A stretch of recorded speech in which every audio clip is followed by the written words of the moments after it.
So hello guys, আসসালামু আলাইকুম। আশা করি আপনারা সবাই ভালো আছেন। সো গাইস, আমিও ভালো আছি। সো গাইস, আবারও আপনাদের মাঝে চলে আসলাম আরও একটি স্কেটিং এর নতুন ভিডিও নিয়ে। আজকের এই ভিডিওতে আপনারা জানতে পারবেন কিভাবে স্কেটিং করতে হয়। সো গাইস, আজকে আমি আপনাদেরকে এই ভিডিওতে স্কেটিং করা 3টি স্টেপ দেখাবো, যেগুলো মনোযোগ দিয়ে দেখলে আপনারা খুবই সহজে স্কেটিং শিখতে পারবেন।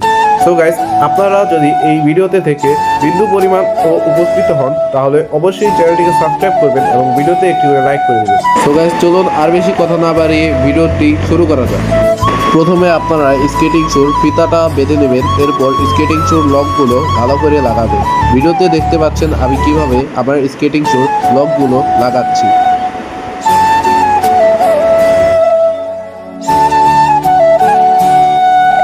সো গাইস, প্রথমে আপনারা কিভাবে স্কেটিং শু পরে উঠবেন সেটাই আমি আপনাদেরকে এখন দেখাবো। প্রথমে গাইস, আপনাদের ডান পাটা সোজা করে নেবেন, এরপর ডান পায়ের ওপর ভর দিয়ে আপনারা উঠে যাবেন। সো গাইস, এরপর দ্বিতীয় ধাপটি হচ্ছে আপনারা রাস্তার পাশে যে ঘাস অথবা যে মাটিযুক্ত জায়গাটা থাকে সেখানে স্কেটিং শুটা পরে হাঁটার চেষ্টা করবেন, যার ফলে আপনাদের ভেতর যে ভয়টা আছে সেটা দূর হয়ে যাবে। সো গাইস, ভিডিওতে দেখানো হচ্ছে যেভাবে, সেভাবেই আপনারা রাস্তার ভেতর হাঁটতে পারেন।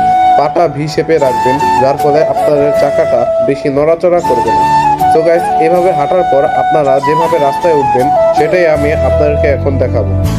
সো গাইস, মাটিতে থেকে রাস্তায় ওঠার জন্য আপনাদের প্রথমেই সোজা হয়ে দাঁড়াতে হবে।